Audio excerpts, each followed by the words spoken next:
to Time to Thrive, a space where we heal, we connect, we grow, we thrive. Y'all, today I am honored to welcome a powerhouse guest to the podcast. I am so excited about this episode. I'm so excited about this guest. Her name is Dr. Ashley J. Elliot, also known as Dr. Vivid. And meeting her and listening to her speak is like a breath of fresh air.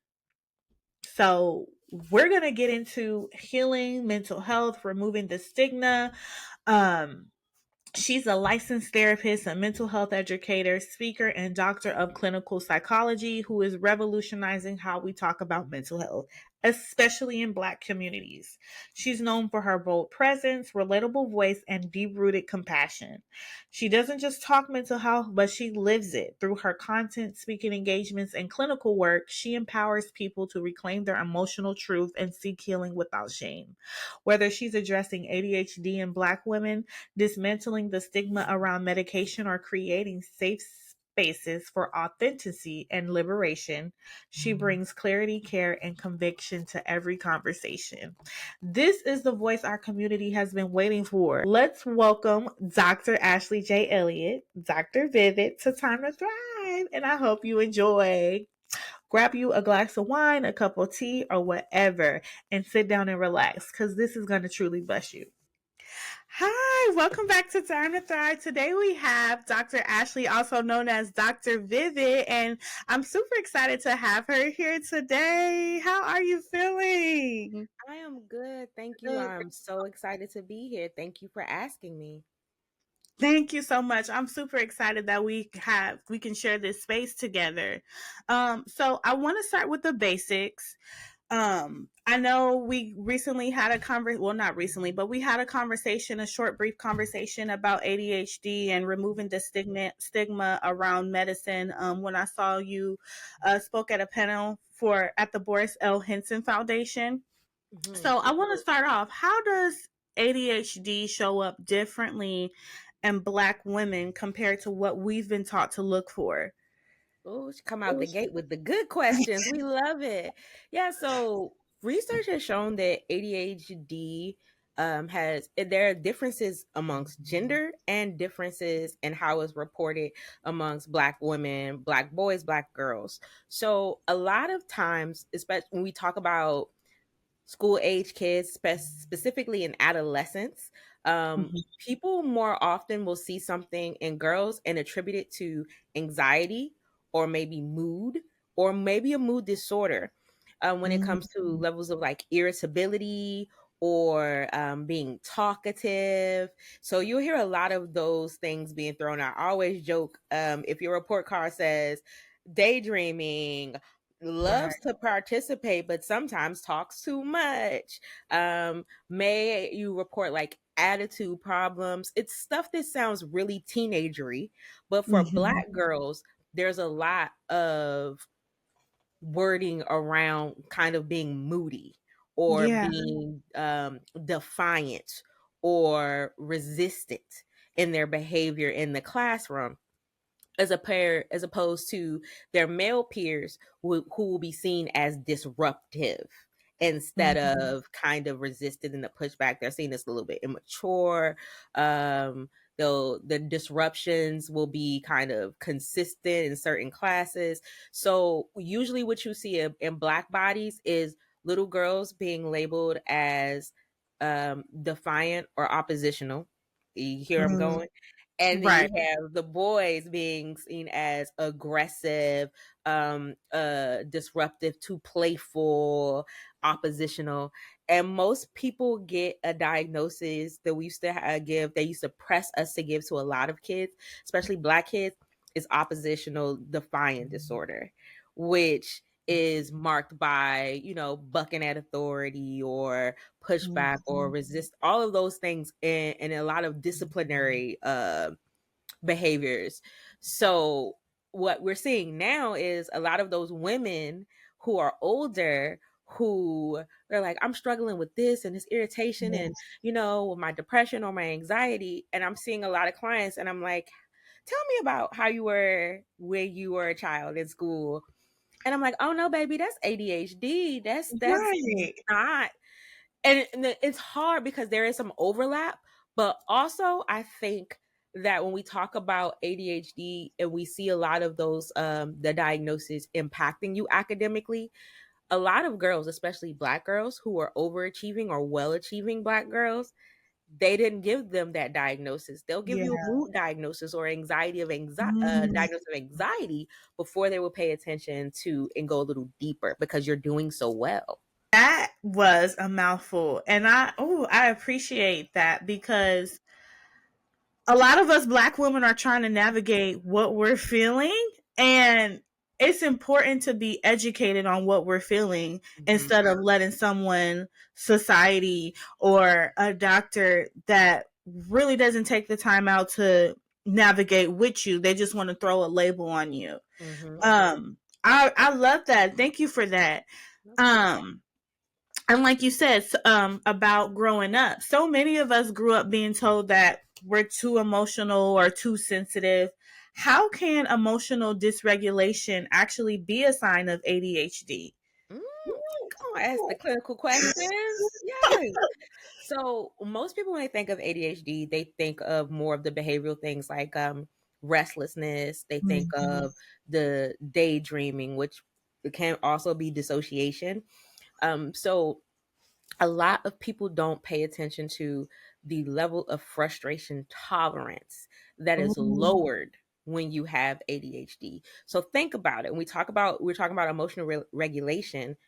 If I'm having trouble paying attention, but I'm in a setting that demands my attention or asks me a lot of questions, or I'm in a situation where I have to respond about material that I'm taking in, but I'm not really taking it in because of whatever distractions that I'm attending to or extra stimuli that I'm attending to, I'm going to be frustrated. Right. I'm going to be sad if I keep getting hitting these roadblocks of not being able to put information together because I process it differently or that it's too much information for me to sift through at one time.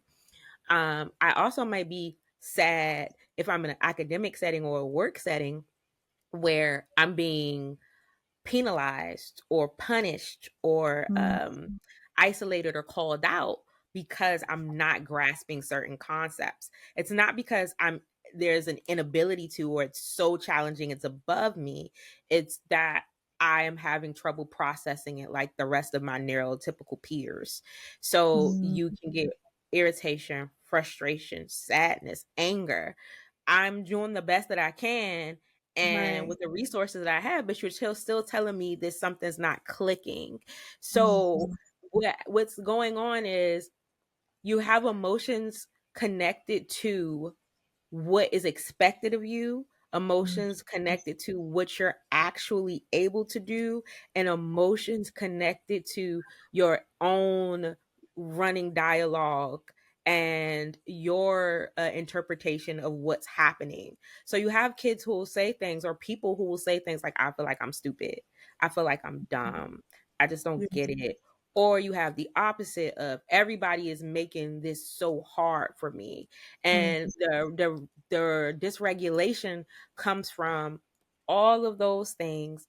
And inside we're really trying hard. Think about something you wanted and you yeah. tried really really hard, but despite how hard you tried it was still challenging for you or it didn't come out the way you wanted it to.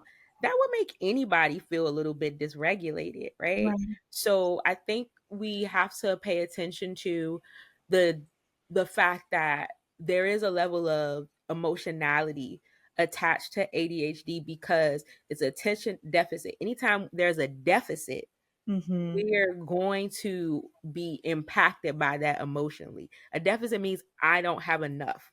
Mhm. There is a lower amount. So if I am not able to give my full attention to something, that means there are so many things missing. And I emotionally am going to respond to what's missing. I'm going to emotionally respond to what's bothering me. Sometimes there's an too much stimulation. Yes. So Yes. when you overstimulate it, I tell a lot of parents that's too, especially black moms, I'll go, Mhm. is she mad or is she overstimulated? Come on You know, now. like, Come because on now. you're trying to attend to so many things at one time, and it feels like can't end, and I'm trying to process this differently. I'm burnt out. I'm tired. I'm Mhm. overwhelmed. All of these pieces are attached to ADHD. Sis, I love that.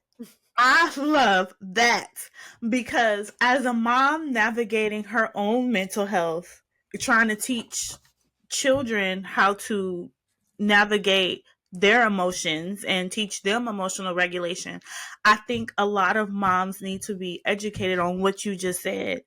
Is she mad or is she overstimulated? Mm-hmm. Because that's where we get the angry black women Mm-hmm. from. That's Mm-hmm. that's where we get the label the angry black woman from.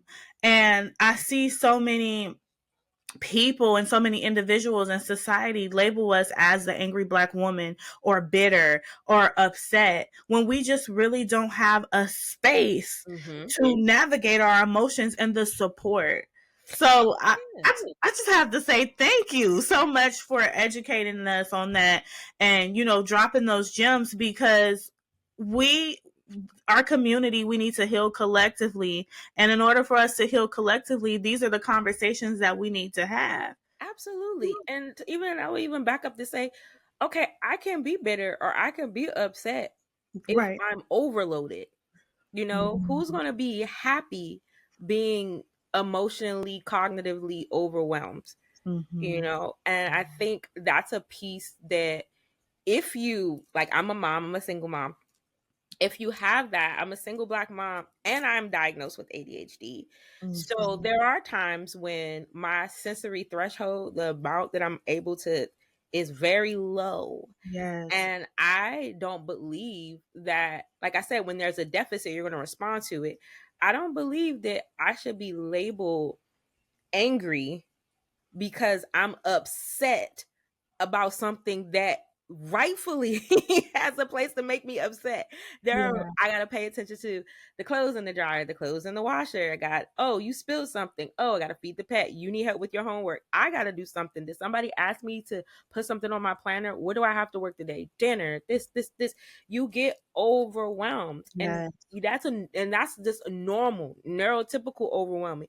Then you add in the fact that I may have trouble sustaining attention for. And my ADHD is very, very clicked and locked in when it's something that I don't want to do. I found it boring, Right.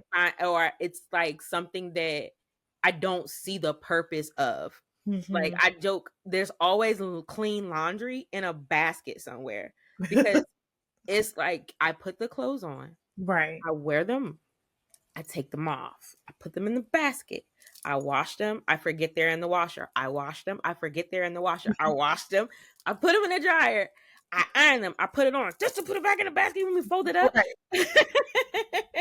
So little things like that. Why can't it be acceptable that I'm a little frustrated or a little upset? Like, can we normalize validating especially black women's emotions when there are so many pieces at play that are causing or pulling for that emotional reaction. Yes. Mm. Yes. I love that. And I'm like you. See, I'm a mother and I'm married too. But it's like sometimes I feel like I'm taking care of the husband and the kids. He pulling on me, the kids pulling on me. Sometimes I just want a space to breathe, and I have so many things, and I often find myself starting a lot of things and not finishing them because I'm overstimulated and I'm battling which needs my attention the most, Mm-hmm. which needs my attention the most. And then you have people, "Ugh, you don't know what you're doing. Mm-hmm. You don't know what you're doing. Why are you so upset sometimes? Why are you so frustrated sometimes? Because I'm just looking to keep my head above water some days and I need space to breathe. Exactly. Exactly. I need space to breathe. So, the next question, why do you think black girls specifically are often misdiagnosed or completely overlooked when it comes to ADHD? Mm. I think there are a lot of factors. One of the factors is the adultification of the Black girl. So you'll find in not even in high school, around like late elementary, early middle school, a lot of society really treats little Black girls like they're grown women. Mm, Whether it's the way we talk about their bodies and how they developed, it's the way we talk about how they speak or how they perform, how they carry themselves. So I believe that a lot of it comes from just attributing it to this woman's mood yeah. than this woman's processing style and the amount of things that are impacting her in her environment that um that can prevent her from performing at her best or are causing the mood reactions. It's one of ADHD is tricky sometimes when we talk about it in adolescence because so much of adolescence is about really getting to know yourself and understand your feelings and deeper feelings. And teenagers are some of the most self-centered people in the whole wide world. But developmentally, it's appropriate, Mm, you know?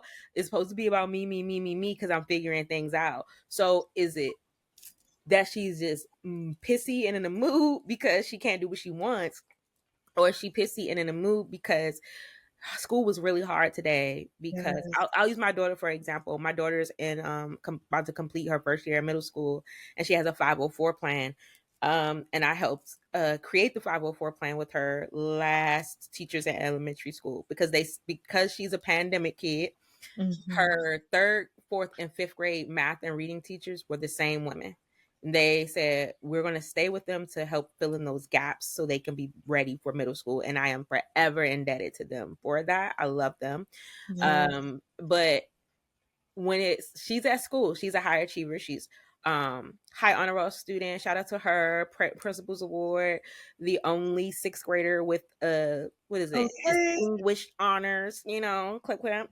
So but I have had to talk to her teachers so many times about them not allowing her to use her accommodations because the feedback I get is she's so smart and she's so sweet and everybody loves her, and oh, she's, I can't say it, but she's my favorite student. I get that. But you, just because you see this externally does not mean you get to throw away everything internally, or think about how much it takes for this little girl to present to you that way. You don't know how much work and how much effort Yes. internally she's putting in just to be able to sit in this classroom when it's noisy and you're not giving her her noise canceling headphones. So was it that she was challenged by the work and she gave up and you're contributing to her just having an attitude, or was it I was overstimulated, and because you're so used to me being kind and nice, the first thing you did, you didn't say what do I need, you said why are you mad, Mm, why are you upset? Why is she crying? Oh, she just started crying. I told her everything was okay. Well, everything's not okay because you tended to her mood and not what was causing the mood, which was the dysregulation and the yeah. overstimulation. And a lot of little Black girls are treated that way. I was treated that way. Yeah. I did not get an ADHD diagnosis until I was in my 30s. I'm in my 30s, in my late 30s. I'm 37, right? Yes, I think I'm 37. 37. And I did not get my diagnosis. And a lot of it was because you're in gifted and talented programs. You're in advanced programs. You do this, this, and that. You're so pleasant. Pleasant does not mean that I don't deserve the same tools and coping strategies that you would give someone who was completely acting out. And I think with Black Yes. kids, Black girls especially, if there is not an acting out behavior like outburst or skipping class or being disruptive, people tend to just treat them like, okay, so you don't need anything. Yeah. You don't need anything. You're fine. And again, attributing that anger, misidentifying it as anger when it really is being over or understimulated. I love that. I love that. And ooh, the little girl in me right now just wants to bawl her eyes out because we need more. First of all, moms, I'm speaking to the moms out there. We need to educate ourselves so that we can stick up for our children. Mm-hmm. And be the voice for our children and advocate for our children. I love what you just said. You were advocating for your daughter, not externally, but internally. Mm-hmm. Because when we don't advocate for them internally and when we don't find um, the strategies and the ways to deal with the root, they find themselves performing and not really um, dealing with themselves internally and feeling like they have to put on a mask. And that's Mm-hmm. what happens with the black women when we grow up. Like we find ourselves performing and putting on masks, and when we're really crying inside just to be 10 times the best as the next person who's getting way more recognition than we are. All the time, every day. It's hard, and that's what we learn masking really young. I've only been a black girl my whole life, so I can only really speak from my black girl experience, but I learned masking very young. I learned that adults are bothered when things aren't right, when things Yes. aren't 100% correct, when things present with hiccups. And if I am one of those things, that means I don't have the space to Mhm. make them upset. So I have to be good, which good for little girls, especially little black girls, is doing what you're told, being seen, performing when you're called upon, not giving too much attitude, and Yes. just being chipper and cheerful and funny because we got to be entertaining. Right. And just being the most pleasant little girl you ever did see, when really that's not reality. Every day isn't a day where I feel 100% happy go lucky and joyful. Yes. And sometimes stuff ain't funny. I almost cussed. I caught myself. Good job. Sometimes stuff isn't funny. And I don't have a hee hee ha ha kiki for you. Yes. And but the world teaches little black girls that if you're not making me feel good about myself, what are you here for? Ooh. What are you here for? That's good. That's good. Like I said, the little girl in me right now is just jumping. As I get older and as I navigate my mental health journey and educate myself, it's almost like, yay, I'm healing myself because I get to teach my daughters a different way. Mm-hmm. I get to, like you said, advocate for my children. Um, advocate for my daughters. Even I have a son too. Even my little boy, he's only 3 years old, and I see him like throwing his fits and stuff, and I'm like, it's okay to cry because for a long time I feel like society has tried to put us in a box, and Mm-hmm. not even just society, but our family. If I want to be honest, like if you want to be honest, as a little girl, we were taught that you can be seen but you can't be heard. Exactly. You're not allowed to express yourselves or it's disguised as talking back. Mm-hmm. You know what I'm saying? You gotta hold you I mean, we hold so much, even as little girls. It starts from childhood and it carries on when we get older. Mm-hmm. So I just wanna say, like, I love what you're doing. I love that you're advocating for your daughters, not only advocating for your daughters, but showing up in these rooms where you can educate other people how to advocate for their mental health. Like, that is so important. And my prayer is that we all, find this shift. Mm-hmm. So the next question I have, we talked about masking and how kind of like the strong black woman narrative feeds into it. Love that. How does living in survival mode impact our ability to recognize or address neurodivergence? Oh my God. You better come with the questions. Giving Barbara Walters Oprah interview questions. Um wow. That's a very layered question, but I'm gonna try to tackle it the best way I can. So so many of us, have dealt with living in survival mode. Again, I speak from my black experience, I speak from my black woman experience, I speak from my queer experience. A lot of that experience has been marked by oppression. Mm. So whether it be me growing up and living in different neighborhoods where the socioeconomic status shifted, because I went from being raised by my grandma and my mom to my grandma. I kind of like bounced around a little bit, but that taught me a lot about survival mode, like that poverty mindset. So it as you get older, when you don't have something, you want to keep everything, and it really causes a level of like financial anxiety. When you think about survival, what do I need to do this to make this bill, be paid, to get this to eat, to take care of my kids? I tell people all the time, I can have a fresh invoice hit my bank account and feel good for all of 5 minutes, because immediately my brain goes into where that money has to go. And that's because I grew up in survival mode, thinking about what needed to be paid, if something was going to get cut off. Did we have enough? Even in school, sharing books, because the school system, I'm a DC public school girl, the school system didn't have enough books sometimes, so we had to share books or leave a book in the classroom. And if somebody moved that book, survival mode, defense came out. Where is my book? I can't do my homework. I'm ready to fight because I put that book there, and we don't have another copy. Or whether it's getting paperwork in so that you're able to get your free lunch, or all of these things. You grow up, but when you're neurodivergent, one of the things that erupts in you is a strong sense of justice. So a lot of people who are diagnosed with autism or ADHD, especially, when something is wrong morally or ethically, it grinds our gears, because it's like, no, you're supposed to do this.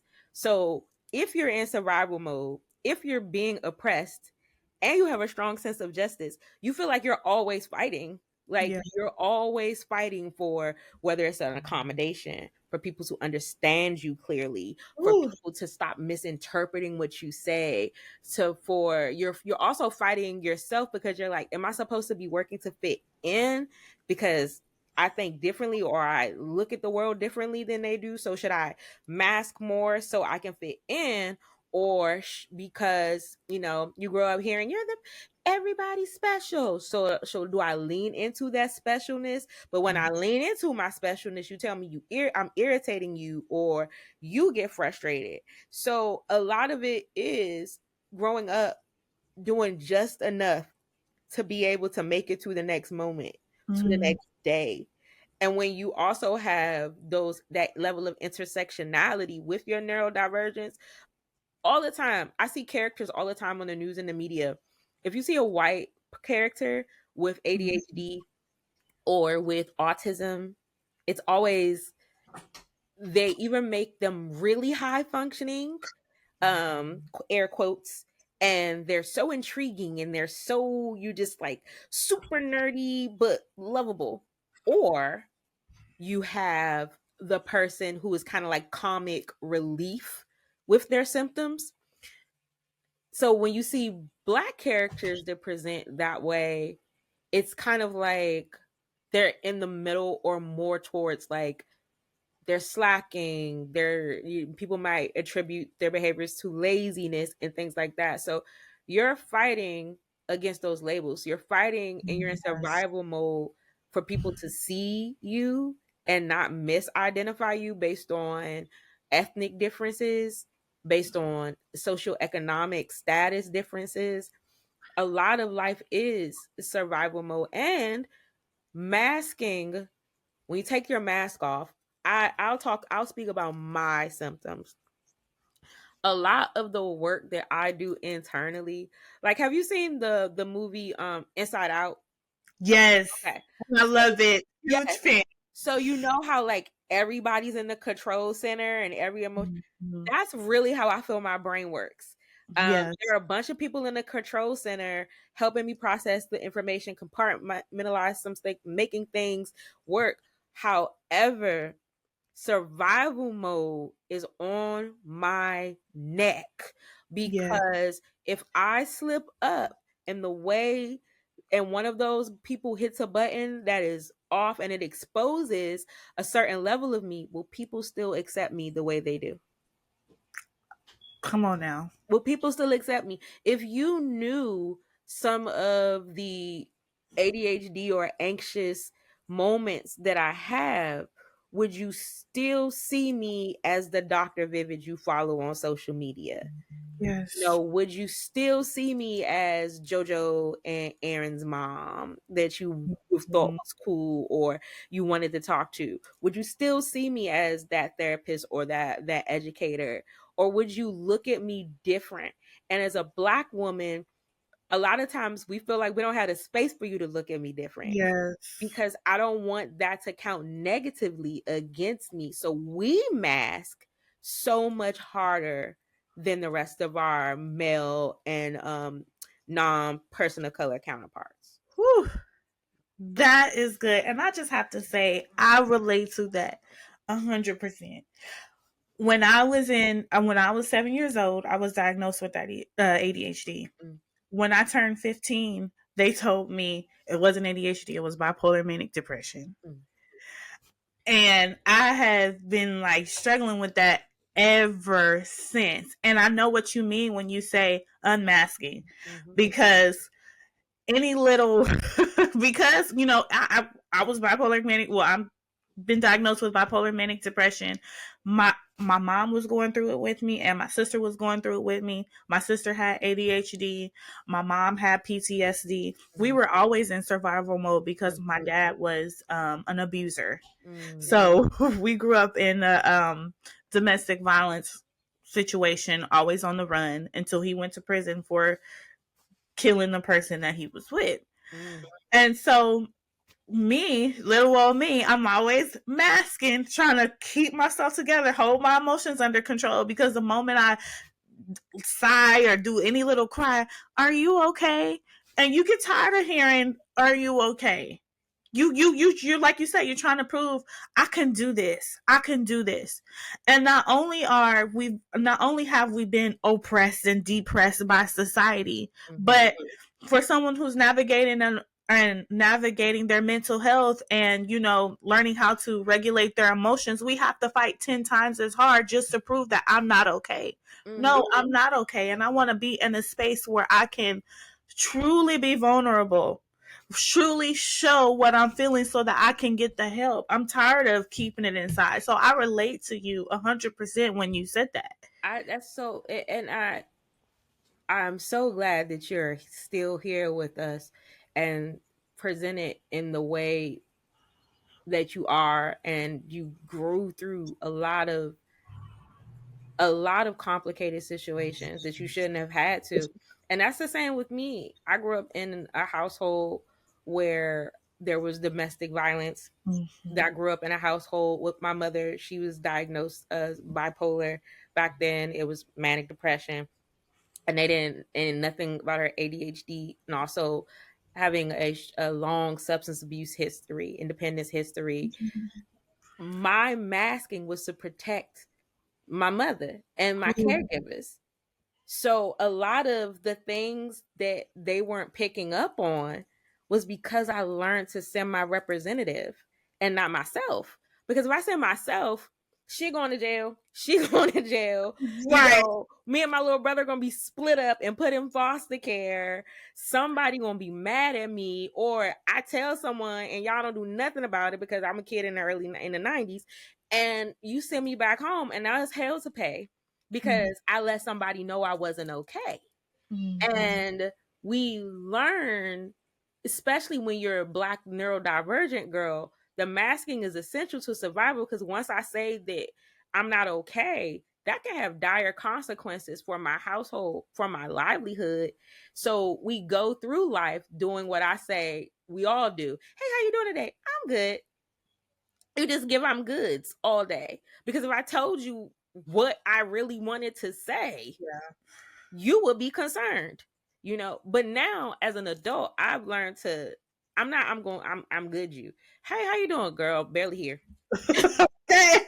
Barely here. very tired, or like or my favorite one when I don't really know how I feel, but I'll be like, I'm present, I'm accounted for, you know, because even though it may be hard to say that I'm not good, I need to let people know so they won't expect certain things from me, and Mhm. so that I won't push myself to meet some magical expectation that really has not been set, but I just assume, people thinking that I'm good, and it's hard. It's hard. Yeah. We all deserve places to remove our mask, and that's why, when we got a chance to meet at the symposium, it was so important to me to talk to as many people as possible and remind them about taking care of your mental health, but also finding a community and finding a tribe that supports you while Yes. you're taking control of your mental health. And see, I love that. And for me it's like I grew up very religious. Mm. And having a mental health disorder, people would say like, oh, you're so gifted, you can preach so well, da da da da da. But when I go to, or you can not preach, you can minister so well, you have the gift of prayer, you're so gifted. But then when I really go to church and I really tell you what I'm battling, now I'm a demon. Mm. Now now I'm a demon. Mm. Now I got a demon in me that Mm. I have to be delivered from, when this is a part of me. This is what God gave me. Mm. You know what I'm saying? So I definitely get what you're saying. And I'm so grateful for this conversation, because we're not the only ones who are navigating our mental health. There's so many others, not even just because, everyone may not have ADHD or bipolar manic depression or schizophrenia, or, Mhm. but they may still be overstimulated. I have a lot of new moms that are battling postpartum depression, going into psychosis every day, Yes. and they don't know what they're doing. So Mhm. I appreciate, you talking to me and you saying find your community, because um as black, not just as moms, but as black women, it's so important for us to find our community, because they stay trying to put us in a box. Yeah. I love that you said that. I just did a keynote at NYU, and the title of it was "They Tried to Put Me in a Box." Ooh, I wish And I was there.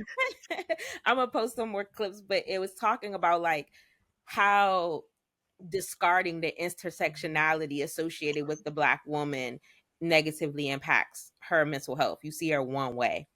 And when you add a mental health diagnosis in there, it's funny that you said like, you know, first is I'm so gifted, and then is a demon, we gotta be delivered. And I do a lot of work. I've done a lot of work with those in the church, because I was raised Roman Catholic Oh, initially. So, everything was fire and brimstone with right. Catholicism. And as I got older, we have different religions, people who practice different religions in our family, like a lot of Islam. A lot of my family members are Jewish. My aunt was born in Germany, so that's a thing. There's some atheists and some Buddhists, everything. So Yeah. I remember being exposed, and when you said like the demon, my idea is when I talk to church folk or I talk to religious folk, spiritual folk, the demon is judgment. Mm-hmm. The demon is judgment, and I need to be delivered from your judgment. You That's know, good. that's the thing. I can be gifted. You can be highly favored and anointed. You can be blessed beyond measure and Yes, still have things that you're battling. that's good. Preach. That's good. And that's so true. That is so true. I love that. Ooh, thank you. Thank you so much for that. Um, and that just kind of ties into my next question about the guilt in our community around, needing help. Mhm. Um, especially help that maybe comes in a bottle. So how can we remove the stigma or dismantle the idea that medication is a weakness? Oh, yes. Yes, got my shoulders wiggling when we talk about this. Yes. I never really I'm going to say this because my grandma was a nurse, And I Mhm. have other nurses, like I got an aunt that's a nurse, a lot of people work in the medical field in my family. So I never quite got why all of these highly educated black folk would talk about the medicine that such and such has to take for their heart, or my grandma, one of my grandma has diabetes, so she's taking her Mhm. insulin. Another person has asthma, so they're taking their albuterol. But when that girl gets diagnosed with bipolar disorder and her symptoms are really intense, so she has to take lithium, you calling her crazy and you saying she doesn't need that. Ma'am, when we checked your blood glucose level, the Right. doctor said you can't even just do your regular shot. Now you got to be monitored like this. You got to come in this, and this. And nobody said that's wild. Don't do that. When Yeah. you break a leg, no one says you should be just stronger than that. Like put them crutches down and walk. No one says that. Like Right. no one says that. When somebody is having a seizure, no one goes like just get up. Like no one does. They so Right. stop shaking. And I think we have to remember that it's the same with mental health related disorders and illness. So if I'm going to treat my purely physiological things, mental health symptoms can affect you emotionally, cognitively, and physically. Mhm. You can be depressed and anxious or manic and have so many symptoms related to your body's functioning, whether it's headaches, whether it's internal stress, stomach aches, gas, Ooh. bloating, chronic diarrhea, constipation. You Yes, can IBS. Yes, IBS. You can have headaches so bad that they're no longer regular headaches, they're stress headaches, or you can have migraines. You Mm. can have teeth grinding. I was under such an amount of stress last year that I actually grind, and I didn't know I was grinding my teeth. I woke up to pieces of my tooth in my mouth because I was grinding so hard in my teeth, in my 'Cause you were absorbing shock. You were being Yes. shock absorbed. So when my body is at rest, I that's when it was like, "Oh, she's not doing anything now. Let's go ahead and get that out." And now I got more dental issues. If you have dental issues that you don't treat, that can lead to fatal effects. You can die from not getting your mouth treated because you got to Ooh. think about like you have cranial nerves, you have your nerves, and you have things that break the blood brain barrier when we're talking about Mm. this. So it's not just, oh, stuff in your head. All of these things affect you in different ways. They all work You together. They all work together. We don't see I always say you have to think of your mental health, your physical health, your spiritual health, your financial health all working together. We don't Yes. separate them. So if the thing about and another thing about medication is a lot of the medication that we use for mental health related things is really regulating things that your body already naturally produces. So if Yes. you're concerned about what I'm putting in my body, you're putting in something to either up a level, decrease a level, or match something. Mhm. You also or prevent something from being reabsorbed. So it's already there or you're lacking. You need this to be your most functional self. And we have to stop thinking of first of all, medicine is not a cure. It helps with the ability to function.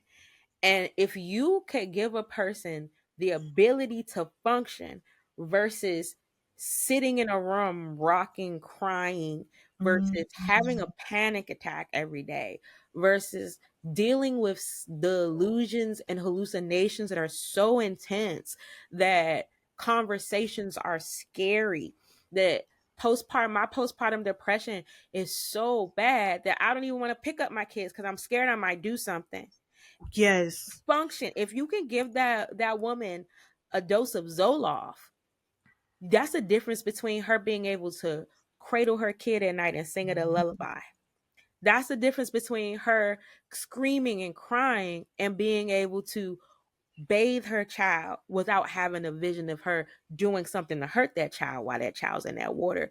You give this person the medication. That's the difference from between them existing to living, actually being able to go to school, go to work, maintain relationships. Yeah. We have to stop seeing it as, oh, you're putting something in your body. I'm putting something into place.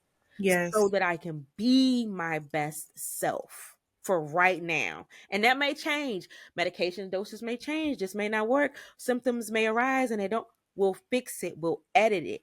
But think of us editing so this person's proper, accurate, and authentic story can be told through their functioning. Yes. I love that. I love that. I love that. And I know a lot of people feel, I used to feel like, cuz I take lithium oral tape. And a lot of people feel like I don't want to have to depend on this for the rest of my life. Or, they feel ashamed or they feel like I don't need to be fixed. But like you said, it's changing the perspective of it's not, you don't need to be fixed. You need support. Mm-hmm. Mm-hmm. It's just like kids. They need support developing. And sometimes we just need a little bit extra support. So I love that. Thank you for that. No problem. Um and I just have one more question. Can you leave us with a word of affirmation or truth you return to when you feel unseen or overwhelmed or doubted? Ooh, I'm looking at one of the ones on my wall. Um, well, I have two things that I've been saying, and then I love when clients be like, "Oh, that was good." Um, so when it comes to not being seen, I know it's a lot of the times, especially I work in healthcare, I work in mental health. There's a struggle to be seen as a legit expert sometimes by some of my colleagues, or for sometimes, especially because I do a lot of my work on social media, people are like, why you do it? Because that's where people go. And I Right. need to give people the information that they deserve, and not information that is just misguiding. So when I hear people say things like, and they're like, oh, I'm like, am I being crazy? Am I being bitchy? Am I being difficult? I've learned to reframe it is I'm not being difficult. I'm responding to difficulties in my environment. Mm, And that has really helped me when it comes to negotiating for myself, advocating for myself, or seeing myself for what I really am. And the other one that I wrote down is don't let the fear of what's happening next interfere with what's happening now. love that. And, sometimes I'll, especially with anxiety, there's a fear about the future. And when you mask for so long and you are, grow up in the next Black woman superhero trope, it's the idea of what's next, what's next, what's next, what's next. And that robs us of sitting in the experience of our now. Like, Yeah. oh, I did this right now. The kids are great. This happened, that happened. We're having a good time. I need to learn how to sit in this and revel in this moment before I start thinking about what's next. And I feel like with Black bodies, doing 2 or 3 times as much as the work, doing twice as hard, so much longer, all this stuff, because of so much of our being raised was focused on being better and doing more, we don't give ourselves enough credit for what Yeah. we've done.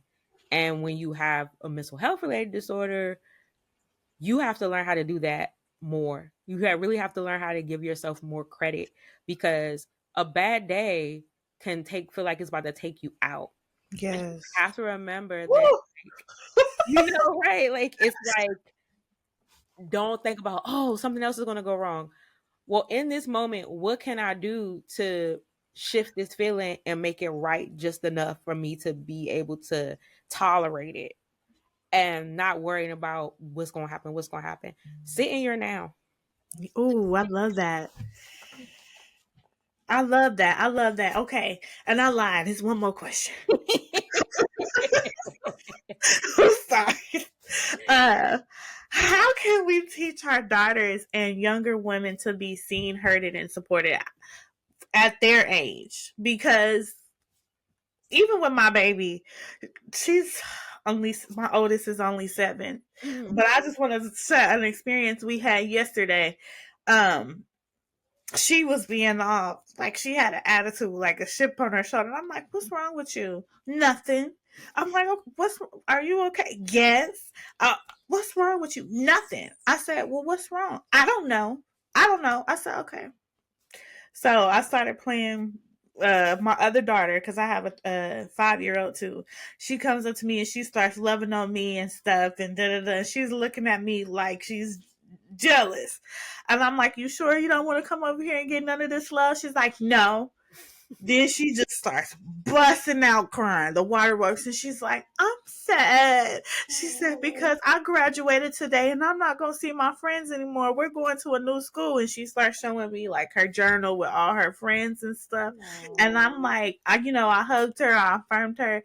But then I thought about, to me, there it is. And it's like exactly what you said. Sometimes we don't have the words to express what we feeling or what we're experiencing. So how can we continue to create those spaces where our daughters can feel seen and supported and not labeled as having an attitude or being angry, or I know a lot of moms like to call their teen daughters or even younger daughters disrespectful or Mhm, grown. How can mhm. we change that perspective and that narrative to cultivate good relationships with our daughters? Because I'm seeing it so common. A lot of black women that I've always seen the narrative, I don't have a good relationship with my mom. Mhm, mhm. So this is I know that story very well. That's a song I know word for word.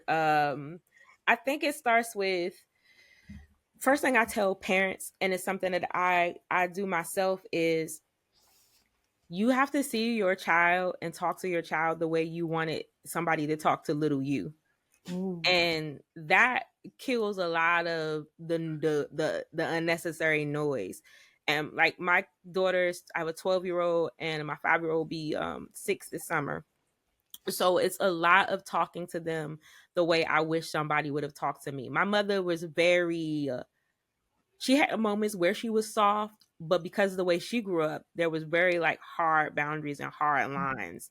Um, Crying was a thing. Like when we used to cry, my mom used to tell me and my little brother, "Are you a sucker or a soldier?" Wipe his his, and I'd be like, "Soldier," because I don't want to be a sucker, And with my daughters, I've learned to not say things like that. Like if Yeah. you're crying, I don't go stop crying. I go, why are you crying? Yeah. And then my daughter, Jojo, the youngest one, she's more, how do I say this? Emotionally ferocious. So she'll be like, I don't know why I'm crying. And I'll go, well, I'll describe what I see. Well, I Mhm. see that you're really red in the face. Your face looks angry. You look grumpy. Did something upset you? Are you You sound upset. It's okay to be upset. And I Yes. do the same thing with my 12-year-old there, and she's in her weird tween in between stage. So you don't know what you're gonna get. And I'll look at her sometimes and I can see, she wears glasses too, always wear glasses, her eyes welling up, and I'll go, do you want to cry? No, no, I'm not crying. And I'm like, it's okay if you want to cry. I don't Yeah. know why you're crying, but we can talk about it. Also, like just and describing what I see instead of assigning an emotion to them. The way Ooh. I interpret something may not be the way they interpret something. So my frustration, my how I show frustration on my body and my face may be how they show confusion. Mm. So it's really a lot of me describing what I see and saying that this is not normally how I see you. So what's going on? And something I'm still working on. I'm successful most of the time is giving them the space to tell me when they're ready. Yeah. So my anxiety and the personality type that I have is very much so, what's wrong? Come right now. I mean, let's Yeah. check it out. But I have to sit with them and allow them the freedom to process it the way I wish my mother, my grandmother, my stepdad, all those people in my life would allow me to process my emotions without just throwing it in my face, telling me I need to suck it up, get over it, and explaining how my emotion was an inconvenience. Instead, I'll go, "You upset?" Or if they're angry or they're being a little attitude or moody, I'm like, "Okay, so I can't talk to you like this because I'm not going to understand and I'm getting upset. So you go to your room or you go downstairs, do what you need to do, and come back to me when you're ready to talk about it." And my kids always come back to I me. love that. It can be an hour later, it can be 15 minutes later, it can be 4 minutes later. I will get a knock, or I will get my, I love my youngest because JoJo will be like, can I have a little talk to you about something? Be like, a little talk. Okay. I wanna have a little talk. Okay. Fine. She go, "When you said that I was acting like a brat, that hurt my feelings Mm, because I wasn't acting like a brat. Erin was making me mad because she was doing too much." And we break it down. Well, what's too much? Well, what's mm, that? Oh, that was not my intent. Yeah, you know what? That was a mean thing to say, that you were acting bratty. You made me feel like, it's a lot of me reflecting on how their actions and behaviors made me feel and explaining, because nobody did that with me. So I think when we're talking about Black girls and helping them, is more of the really giving them the space to talk, like you said something earlier, like, and not giving it as, "Oh, you're talking back, you're being disrespectful." First of all, duh, they're talking about, they have a mouth, they have a brain, they're yeah, not a wall. If somebody is saying something to you, the expectation is that you're going to respond to them. Now, the disrespect can lie in the way you're presenting, like something with my youngest daughter. I don't have to say it to my oldest. My youngest, I say, "Am I yelling at you?" I'm talking, my volume is right, here. With my oldest, I'll go, "Now, how did say what you said again? How did right. that sound to you?" Because I'm teaching her, it's not what you say, it's how you say it. To the other day, That she part. said something to me, and I just looked at, she said, "Ooh, let me reel it back in. That was kind of Okay, rude." before And I I was like, really "Yes. Ooh. Who are you talking to?" I didn't have to go there because she can hear herself. And because she can hear herself, she can advocate for, "No, you misinterpreted that," or, "No, that was right on the money, ma'am. I was being pissy. I was being a pissy tween, and I was being rude because I had an attitude and I didn't know how to explain it." So giving little girls the ability to explain their feelings without you labeling it, giving them a chance to have a conversation and it not be a lecture. You know, get you just talking at them about all these things. We have a very open dialogue house in my home, mhm, where you can tell me what you did wrong. You can tell me what that other adult did wrong, and we're gonna talk about it. And it's not, it's funny because it feels like it's gossip. It's like, right, okay, you did this, ooh, she did what? But right, we are breaking it down where it went wrong. And I always ask my kids, like, when they come back, what could you do differently? What could you have said? What could you have done? What did you want me to do? What mhm, would you like me to do? Because the idea is we want to nip this in the bud, or handle the situation so we won't have to repeat it. And also, even if I'm upset with you, I still want to know what you need. right. That's it. We as Black women need the space to be wrong, to be messy, to be overwhelmed, and still be seen as good, and Yes. still be seen as worthy and valuable. One moment of emotional dysregulation does not mean throw me away. It means give me a way and a space to get out what I need. Ooh, that gave me chills. I love that. I love that. And even when you were talking, I heard you talking about how I said my daughter, she talks back. I sometimes I feel like that's a generational pattern Mhm. because our moms and our grandmas, especially grandma, Mhm. who you talking to? You will try to say one thing and it's labeled as talking back. And I think about how they were raised and how our ancestors were raised Mhm. with their masters. Mhm. They couldn't say nothing Mhm. without getting beat to the ground. Mhm. And What are we? We're sometimes we are a product of our environment. So our masters, well, their masters were kind of like their parents Yeah. in some sense. So they teaching their kids. You ain't talking back to me, is it? Because I'm finna go get a switch off the tree. Yeah. Oh yeah, my grandma was famous for a switch. She got them real quick. We had big tree in the backyard too. I was like, how did she move so fast? But the idea of you stating how you feel, you revealing your emotions is wrong. And that's when you get a lot of other dysregulation, especially related to like ADHD, mood disorders, and things like that. Because you have people who have learned to suppress and repress because that's going to get me in trouble. Like you said, that generational thing. I have to shake a lot of the women that I work with. I'll be like, who is your supervisor? And they were like, work. I'm not talking about work. I'm talking about life. So who are you Ooh, trying to impress, and who are you scared of? You are the executive. You come know, on now. so you have to remember that just because you came out of that and you were raised that way, it does not mean you have to keep those patterns. And it also means you have to unlearn this idea of I have to be good and this is what good looks like. You're good because you exist. The Yes, moment your behavior is maladaptive, that doesn't make you a bad person. It means there are behaviors that don't lead to good results.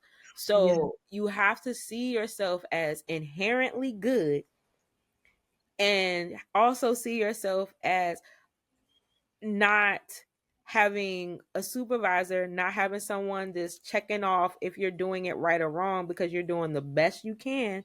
And remembering that we are not physically slaves yeah, anymore. We are not, even though a lot of things going on in this country, that's the slave, that's Jim Crow era oppression of you not being able to say what's going on in your house yeah, because there will be some really bad consequences. Not looking people in the eye, not speaking up, not saying, mm, oh, if somebody say what you say, that shut down because yeah, like you said, that violence. But silence is so powerful. It can open up a room and let people know, like, yes, we all are feeling that. Or it can be so violent and suffocating. oof, So, this idea, if we suffocate you, if I take your voice, then I don't know. I don't need to address you because you're not gonna. right, I tell and you to shush, don't say that. Who you talking to? Don't talk back to me, and you just do what I want. I got another slave. I got cheap labor. I got free labor. And then I send you out in the world as a mom or as a teacher or as a nurse or as a executive, a professional, whatever you want to be. And I go, do your job, but don't you say nothing. right, and I feel like that so happens to us just even as adult women in these corporate spaces, especially Black women. Now we are getting together. There are a lot of spaces for us. But in the corporate world, we can't share our ideas or they getting stolen from us. Mhm. So I love that. Oh my God, this conversation has been a blessing. Aw. It truly blessed me. I love it. I love it. And I love I just love everything about this conversation. This was amazing.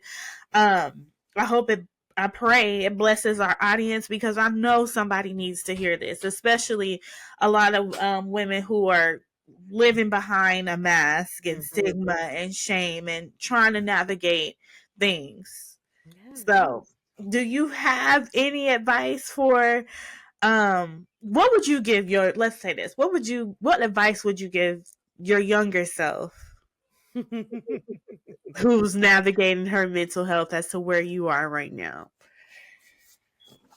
All of these adults are a little off. So just do what you need to do for you and be unapologetic about what you need to do for you. Don't apologize for healing. Don't do that. That's what she would need to hear. Don't apologize for healing. Oh, I love it. Mm. That's golden. I appreciate you. I appreciate you giving me this space, and I appreciate what you're doing as far as using a platform to be able to keep other people informed. So thank you so much for having me here. Thank you so much for being here.